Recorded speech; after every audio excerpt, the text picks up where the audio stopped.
Squat মারবেন তাদেরকে অবশ্যই একটা কথা বলবো যে হেভি ওয়েট করার আগে অন্তত মাথার এক্সারসাইজগুলো মাথার ব্যায়ামগুলো করে নেবেন, নাহলে এত ওয়েট তোলা যাবে না।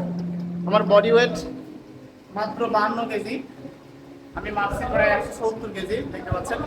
তো সবাইকে বলবো দেখেন আসলে বডি বাড়াতে গেলে ওয়েট তুলতে হবে।